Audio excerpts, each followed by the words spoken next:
Happy International Women's Day, everybody.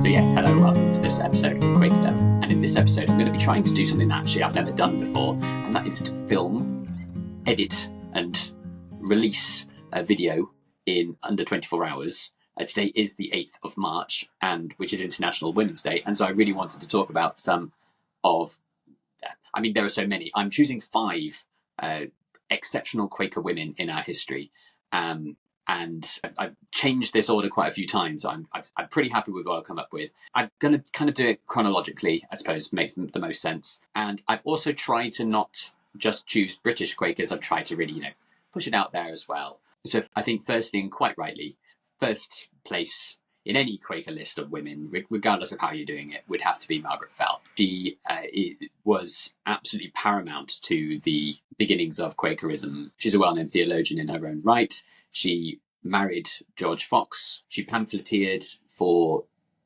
women's ministry and was central to the organisational force of early Quakerism from her home at Swarthmore Hall, which is still really important to Quakerism today. So she was born in 1614 and died in 1702. So she really saw the breadth of that first wave of early Quakerism. And she was very well to do. So she was in the local gentry up in Cumbria, and probably had a certain gentleman not come to Cumbria, we probably wouldn't know very much, if anything, about her. But as it happens, George Fox came to Cumbria, and Margaret Fell was absolutely taken aback by what he was saying. So she wasn't necessarily a typical devout Anglican or an ardent Anglican before George Fox came. She was already kind of harbouring spiritual seekers and people who were maybe off the beaten track of Anglicanism. So that's really why George Fox came to her in the first place, and because she had a kind of reputation of being accepting of those with a wider range of spiritual views, shall we say. And because her husband was a judge, as I said, he was often away on the circuit, so she was able to use Swarthmore Hall as kind of like an early base for the Quakers, which it was. It was the major hub before Quakers started to move down to London, and kind of continued in that role for as long as she lived. I think there's a very maybe tired way that historians have talked about Margaret Fell, and I think that is being addressed now. I think she's seen as an organiser, which she certainly was, but kind of at the detriment and maybe in the shadow of George Fox in a way. Obviously, she does end up marrying him, but kind of her own role as a theologian certainly has kind of been overlooked in the same way that Swarthmore Hall, again, the focus always changes. It kind of goes from Swarthmore Hall early days, London later on, and then similarly, Margaret Fell is kind of left behind. And again, she was against quite a lot of the sort of legalisms maybe of where later early Quakerism was going, such as plain dress, for example, which he thought was silly. Probably her most famous work is Women Speaking Justified, which was a pamphlet essentially trying to show that women's ministry was as valid as men's ministry.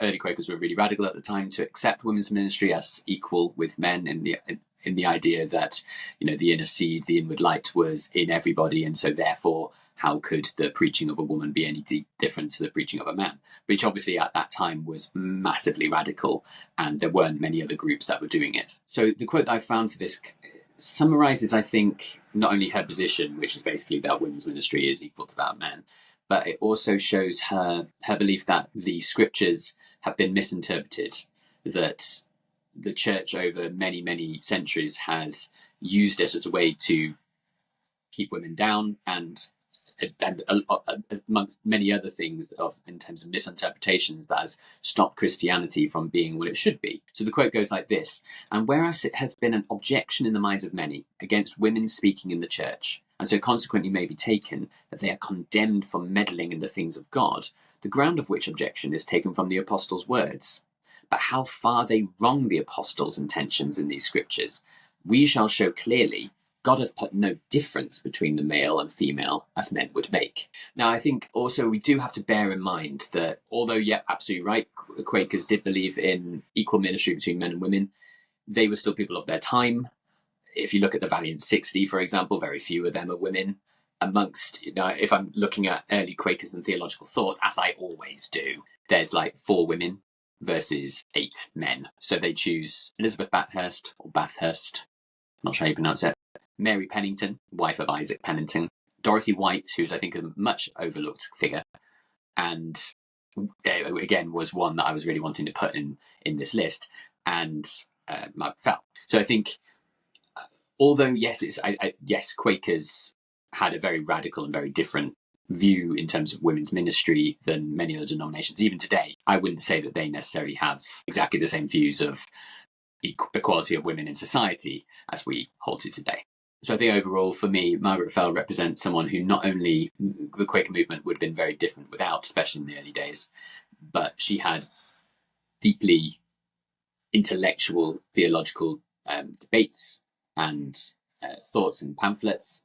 She was fundamental for the organisation and the running of early Quakerism from Swarthmore Hall. She represents very clearly the Quaker belief of equal ministry, and just because of the period that she saw and the pivotal role that she played, I think I would certainly have to start with her. So my second, moving on to number 2 then, and I kind of limited myself to only 2 early friends, and I had lots of candidates. I did want to do Dorothy White.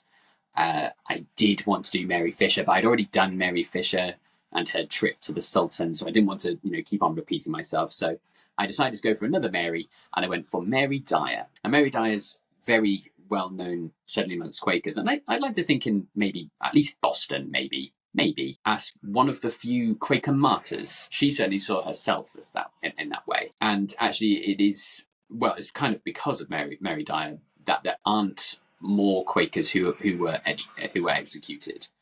But there aren't actually very many who were. There are many who went to prison and died in prison, but very few that were actually executed. And as I said, it's actually because of what happened to Mary Dyer that this didn't happen in the future. So I suppose her example did stop others from sharing her fate. So she's a little older than Margaret Fell. She was born in 1611 and was executed in 1660. And basically her story is she moved to the Americas in the 1630s, I believe, settled in Boston, but basically when on a trip back to England, she converted to Quakerism and then moved back. Now in Boston, a very Puritan town, they had strict anti-Quaker laws, which is, I don't really get how this happens, considering that the reasons why so many Puritans went to America was to seek religious freedom, and then anti-Quaker laws existed. And she found that a horrific injustice, and especially with her understanding of Quakerism and the idea of the inward light being in everyone. And so she would suffer a lot of abuse, be turfed out of Boston. She just kept coming back in and preaching and going through that whole circle again and again. And so in the end, she was tried and she was executed. On the day of her execution, she famously said, "For in obedience to the will of the Lord God I came, and in his will I abide faithful to the death." So she really believed that the inward light was leading her to do this. She felt it was important to highlight this injustice and was willing to pay the ultimate sacrifice for that. And there is a statue of her today in Boston, I believe. And it did work. I think Charles II did get involved in this rather personally to say, let's stop killing Quakers, please. And 3 years after her death, there was the Rhode Island Charter in 1663, which basically promoted and guaranteed religious freedom. So without her, who knows how many Quakers would have been executed, how restricted Quakers might have been able to live in cities like Boston, for example. And number 3, we're moving into the 1780s and 1800s with the work of Elizabeth Fry. Elizabeth Fry, the only Quaker to make it onto British currency. She was the face of the £5 note for many a year until replaced by Winston Churchill. Read into that what you may. And she is she's super related when it comes to Quaker prominent families. Obviously Fry, a very well-known Quaker family. That was before she got married. Before she got married, she was a Gurney. Again, at the time, a very prominent Quaker family. And she's best known for her work for prison reform. So as Quakers are very well aware, probably maybe less so by this time in fairness, but nonetheless, seemingly in the 100 years since Quakers were really being put in prison, and by the 1780s and obviously going into the 1800s, the prison system hadn't really changed much. It was still overcrowded. It was still very deeply unhealthy as a place. She was also fundamental in creating women's only prisons. So at this up until this point, I hadn't really even considered this. Up until this point, women and men were put in the same prison, children as well. So she was fundamental in creating women's prisons with women's guards. She was establishing schools to educate women and to educate children in prison. She introduced work programs to reintegrate people into society after being in prison. And in 1823, there was the Jails Act, which actually did put into law a lot of the things that she was campaigning for. But she just didn't stop. She was in asylums. She was in hospitals. She really worked tirelessly for her life in order to live out that Quaker testimony of equality on all levels. And I think, therefore, is a fundamental addition to tip-top Quaker women in this list. And number 4, we have Lucretia Mott, who again, she was born in 1793 and basically spans the 1800s. She died in 1880. And I've read a lot about her on the Quaker Theology. I think it is a magazine, actually, but I'll put a link to it down there because that's where I found most of my information about her. She was actually one of the first Quaker women that I read about when I was delving into Quakerism for the first time. So she definitely gets her place there from me, from a personal level. So she has a finger in a lot of pies. So she was a Quaker minister, but she campaigned for women's rights. She was an abolitionist. So she's done an awful lot, and so I think is a phenomenal Quaker woman. So she was a Hicksite Quaker, which is effectively an early liberal Quaker, influenced by Elias Hicks, who also had a very anti-slavery stance as well. So she boycotted any goods that came from slave labour, so things like sugar. And I'm going to have to read this because I can't say it right. So she co-founded the Philadelphia Female Anti-Slavery Society in 1833, which was an organisation basically fighting for the end of slavery. And this was obviously led by her Quaker belief of, as is assumed by a lot of these women, the fact that everyone has that of God within them, that there is this integral worth that everyone has. And this is what led her to believe that slavery was wrong, which lots of Quakers were coming to the opinion of, though as I keep on stressing, it wasn't as straightforward as I think people in the past have thought. Quakers and slavery is a very interesting and very convoluted tale. And finally, she was kind of one of the early frontrunners, I suppose, of something that would eventually become the suffragist movement, but in America. She co-wrote the Declaration of Sentiments, which was kind of like one of the fundamental texts of the suffragist movement over there. And so really at the forefront of that as well. So covering a lot of ground is Lucretia Mott. Also just very interesting from a theological point as well. So she is a Hicksite Quaker, and she did get a lot of bother from Orthodox Quakers because of her kind of wanting to get rid of the sort of structures and the hierarchies as well that Orthodox Quakerism and evangelical Quakerism in the UK were both kind of showing. But I would thoroughly recommend people read more closely into Lucretia Mott, because I think she's, just as I said, there's so many different ways to look down her life and the things that she's done. I think certainly a worthy endeavour to try and understand her positions and her actions more. And then for my final one, I kind of wanted to do a more modern one as well, coming into the 20th century, maybe even the 21st century. And I was struggling between two. Obviously, there's Jocelyn Bell Burnell, who Thee Quaker Podcast did a really phenomenal episode on. I got, I think, a lot of attention, quite rightly, last year. I kind of thought she's already kind of been highlighted, so I wanted to highlight another Quaker woman, and that is Ursula Franklin. So she was born in Munich in the 1920s, I believe, 1921, and she had Jewish heritage. I think her mother was a Jew or from a Jewish family. And so she was in a concentration camp during the Second World War. I believe it was a work camp rather than a concentration camp. I think her parents were in concentration camps, but all survived, luckily, and moved to Canada after the Second World War. So she converted to Quakerism upon moving to Canada, and in 1949. And she there's a really interesting quote that I found from her, which I don't know if I find. So the quote goes, "If I were accused of being a Quaker, would there be enough evidence to convict me?" And that's kind of how she lived her life, which I think is a very interesting way of looking at it. And actually, it's kind of goes back to my videos on being more Quaker and so on. how are we being clear and are we being obvious that we are Quakers and doing things for Quaker reasons? So I found that quote quite interestingly put, but also getting at something that I've been trying to hone in on as well. So her scientific contributions, she's a scientist by trade. I won't go into too much detail, but I can tell you that she focused in archaeometry, which I understand is basically using scientific techniques to analyse artefacts, which is obviously very important, but I'm just obviously definitely not the right person to be talking about that. So that's what she did. That was her job.